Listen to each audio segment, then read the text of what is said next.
everybody, welcome back to the Claremont Classic Garage. Today we're going to overhaul the steering box on our Oliver 550.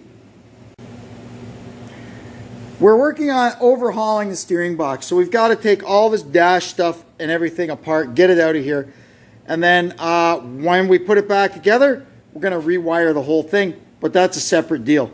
Right now we're just getting this steering box out. So we're going to have a go at getting this off, and I've already tried, and this sucker is on there good. That took some heat and a little 3-jaw puller, but it's off. Now we'll work on this throttle lever. Not sure how it's going to come off. I guess you just take off that nut and then pull it out. Seems easy enough, but it's probably all seized like everything else on this. We're slowly getting into the guts of this thing here, and now I have found the fuse box. I knew this thing had a fuse panel because I saw it in the schematic, but I could never actually find it. This here, I don't know what the heck this is, some kind of switch. Oh, look at that. Yeah, I know exactly what that is. It's something to do with the throttle. We'll figure it out. There's a lot of weird stuff in here, but that's a little push-pull switch. Quite interesting. Well, here we are. This is definitely very similar to the steering box used on a Ford tractor with some differences.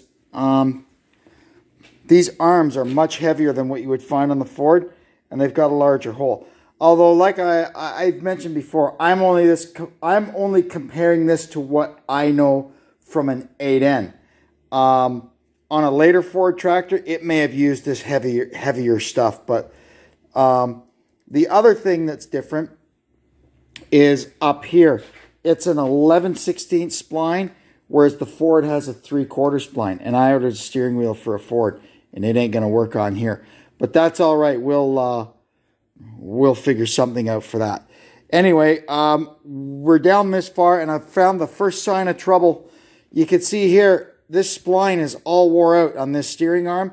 They've already got some kind of a shim there, and the steering arm is pushed right back against the housing. That is bad. So we're going to have to come up with some way of dealing with this. I got a couple of ideas already, but I won't know till we actually get in there. So what we're going to do now is get these nuts off.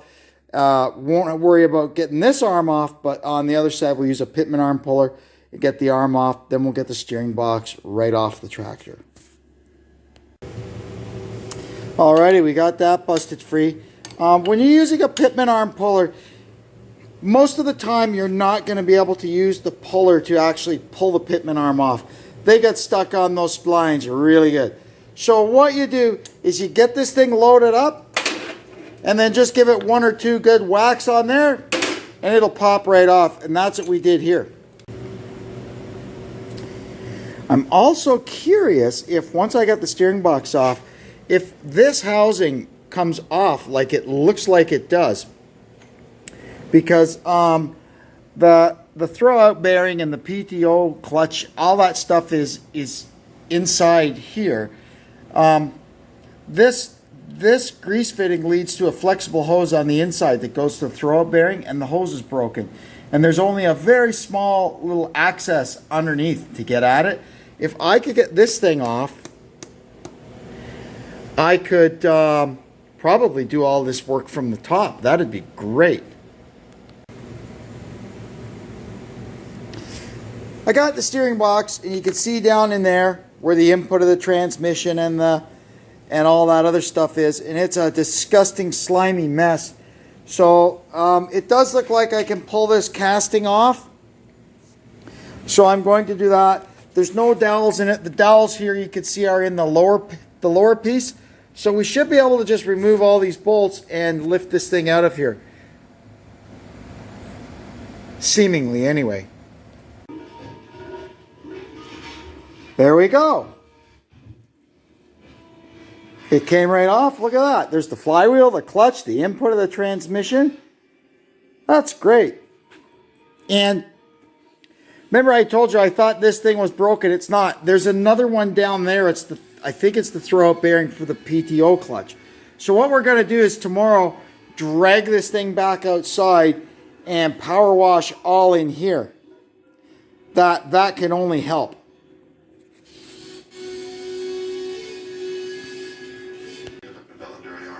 By the way, no one else has been able to negotiate with the IPA. It's been extremely tough. And tonight, we got Colonel Steve Austin on the big screen. Awesome. And you can see here, now I know for future reference, there is a timing mark on this thing. There's the door there. So that's good. Next time when we're adjusting the valves, we've got a timing mark. Okay, enough of this. Let's get this steering box apart and see what we're up against.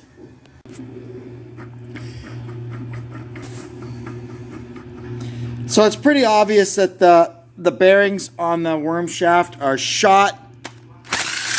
So we're going to pull this thing apart and see what we see. I wonder if there's any oil in it. Probably not. But you never know. Might surprise you. It feels dry. Need to give it a whack.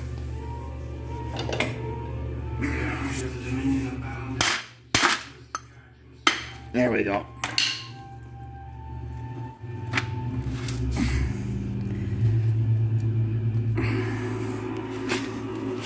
It's got a spring and a little seal at the top here. Oh yeah, look at that. Oh my God. Dry as a bone. There's the remains of the top bearing. Holy moly. What's the race look like? It doesn't matter. We got new ones. Okay. Now we're going to get the sectors out. This one comes out first. The far away one.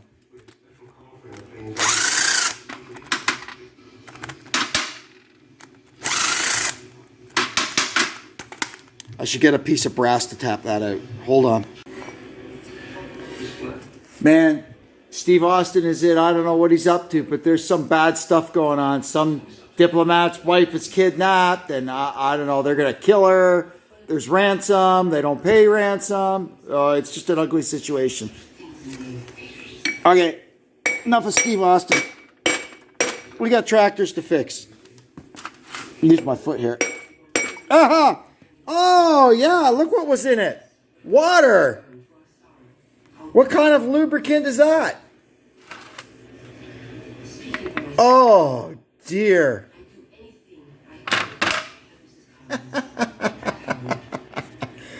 Unbelievable. These poor old things. If only they could tell you their stories. Now let's get this one out. This is the double-sided sector. I should have set up the tripod, eh? Maybe I will. Hang on. This is stupid. There we go. That's better, eh? Okay, let me get this guy out.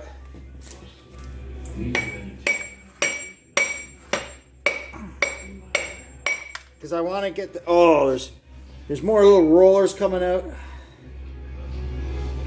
That's actually stuck in there. There we go. Oh, heavens. Look, you can see from it sitting for I don't know how long, full of water. Hopefully this stuff will clean up. And hopefully more than anything, this worm wheel can be saved. Because if it can't, this job is suddenly going to get really expensive. So, it doesn't look like it's burst. Like, these things will fail and everything will wear out. And the balls, instead of recirculating through here, will actually start climbing over each other. And it'll burst these things and they'll come out. I had one from an 8N where it was actually shearing the balls in half. It was so bad. So, no worries. So what we're going to do, I guess that'll do it for this one. We're going to get all this stuff cleaned up. And in the next one, we're going to come back and we'll either be putting it back together or looking for a new steering box. Oh, look at the water in it. And all the balls should come out. Yeah. All the balls from the failed bearing. But like I said, no worry. We'll get her fixed up. If she can be fixed up, we could fix it.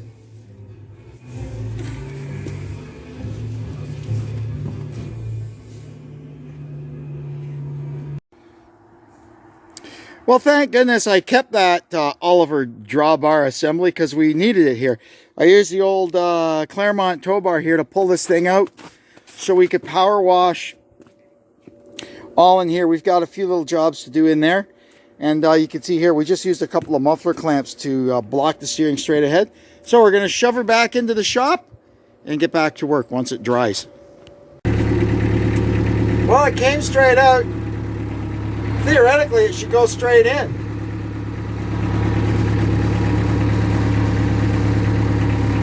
So far, so good, eh? This is how I used to put the dually in and out of here when it was dead.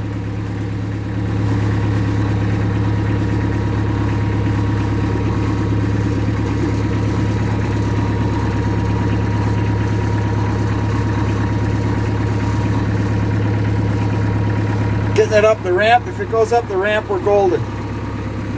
Yeah, good.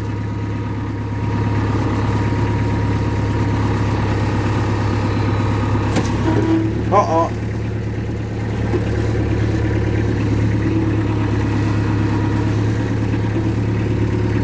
That ain't good. Give me a sec.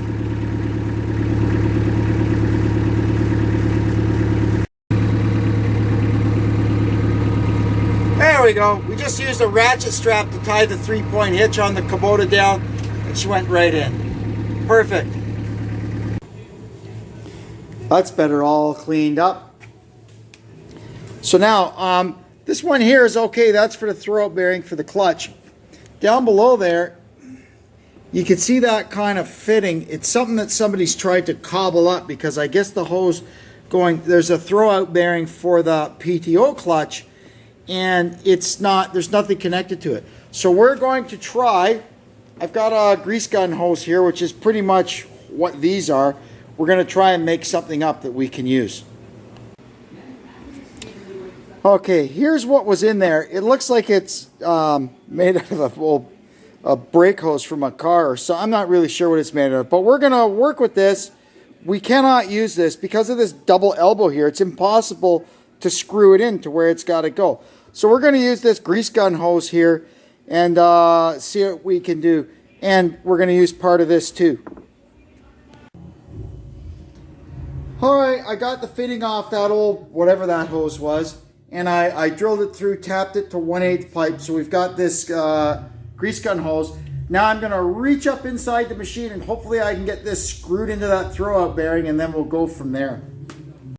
Yeah. So this thing has to be pretty much in almost a U-turn, and I've got to get it caught into this. I'm not sure how that's going to go, but I'm going to work at it and I'll let you know how I make out. That was quite a job. It's not easy to get down in there, but we've got our new hose attached to the fitting down there, and it snakes around in it, and it gets to the throwout bearing for the PTO clutch. We went ahead and greased it up. Another thing we had to do, you can see there's my fingers down there. There's a big hole in the bottom of this thing that's supposed to have an access cover, which was long gone. So we made a new one. We'll put that on while we're under there. And I've gone ahead and taken the clutch pedal and the linkage off. Once I've got this all back together, we'll put that back on and get the clutch adjusted nice. Okay, now we're going to put our top cover on, and I'm going to jack it up just a little bit from the bell housing.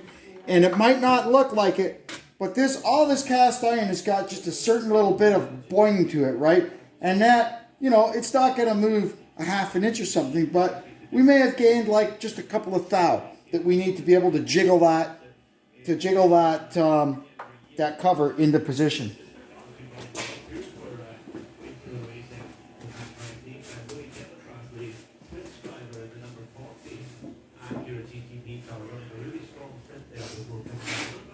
It came out, so that stands to reason I ought to go back in.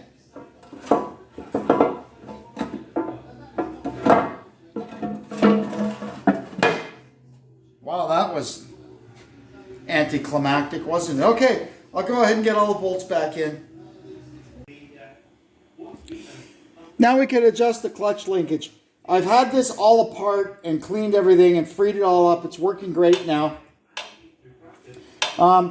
There's the up stop. So what we're looking for is just a little bit of free play, like half an inch of free play at the up stop before the clutch starts to get released. So the adjustment is under here.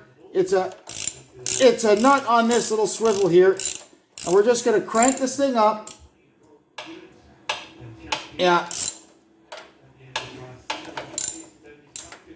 There we go. That's how much free play we want to have. That's perfect. Now, once we're done the adjustment, there's a jam nut here that goes up and locks out the adjusting nut so it can't change.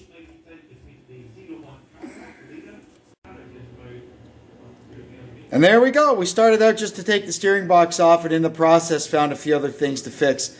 That's how it's going to go.